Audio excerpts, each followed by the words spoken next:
আনন্দ বাংলা, আমরা নিরপেক্ষ নই, মানুষ ও সমাজের পক্ষে। নিবেদন করছে আরপি ক্লাব প্রাইভেট লিমিটেড এবং Leo, a large EV and solar innovation. সহ নিবেদক বারডোয়ান ইউনিটেড টেকনিক্যাল ইনস্টিটিউট, যে দেয় চাকরি ও ভবিষ্যতের গ্যারান্টি। বুধবার দুপুর 12টা 30 মিনিট নাগাদ ভারত ছাত্র ফেডারেশন পূর্ব বর্ধমান জেলা কমিটির পক্ষ থেকে বাদামতলা হতে একটি মিছিল বের হয়। মিছিলটি কার্জন গেট হয়ে কোর্ট কম্পাউন্ডে জেলা শিক্ষা ভবনের সামনে জমায়েত হয়ে পথসভা অনুষ্ঠিত হয়।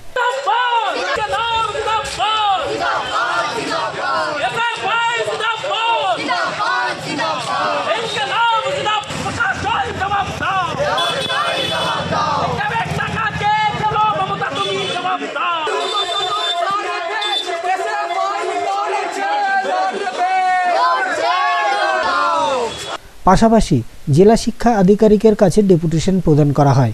ডেপুটেশনে অন্যতম দাবিগুলি হল ট্যাব দুর্নীতির বিরুদ্ধে, স্কুল ও মাদ্রাসা বকেয়া কম্পোজিট গ্র্যান্ট পরিশোধের দাবিতে, শিক্ষক ও ছাত্র অনুপাতে শিক্ষক নিয়োগের দাবিতে, স্কুলগুলিতে ভোটাধিকারের মাধ্যমে স্বচ্ছভাবে পরিচালন কমিটি গঠনের দাবিতে ডেপুটেশন প্রদান করা হয়।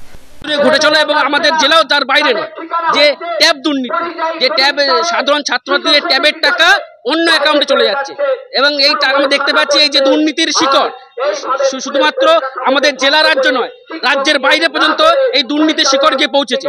আমরা বলতে চাইছি, এই দুর্নীতি শুধুমাত্র শাসক দলের প্রত্যক্ষ মদত ছাড়া এই দুর্নীতি হওয়া সম্ভব ছিল না। আমরা দেখতে পাচ্ছি যে এই দুর্নীতি হচ্ছে তখন সরকার দোষীদের আড়াল করার জন্য তার পুনরায় টাকা দিতে বাধ্য, মানে ছাত্র টাকা দিচ্ছে, কিন্তু যারা দোষী তাদেরকে শাস্তি দেওয়ার এখনো পর্যন্ত কোনো আমরা শুরুয়া দেখতে পাচ্ছি না।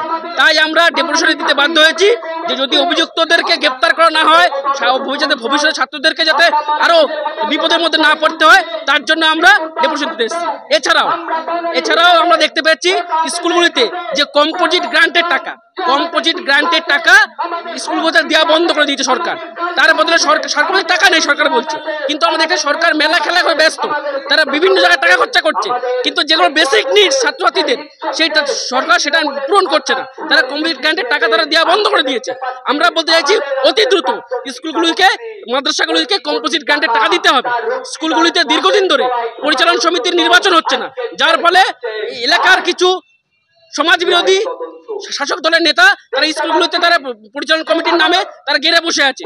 আমরা বলতে চাইছি অতি দ্রুত স্কুলগুলিতে মানে গণতান্ত্রিক উপায়ে পরিচালন সমিতির নির্বাচন করতে হবে। সেখানে গণতান্ত্রিক উপায়ে শিক্ষক প্রতিনিধি, গণতান্ত্রিক উপায়ে অভিভাবক প্রতিনিধি তারা সেখানে রাখতে হবে, এটাই আমাদের দাবি। এছাড়া স্কুলগুলিতে আগামী শিক্ষাবর্ষে ভর্তি শুরু হবে।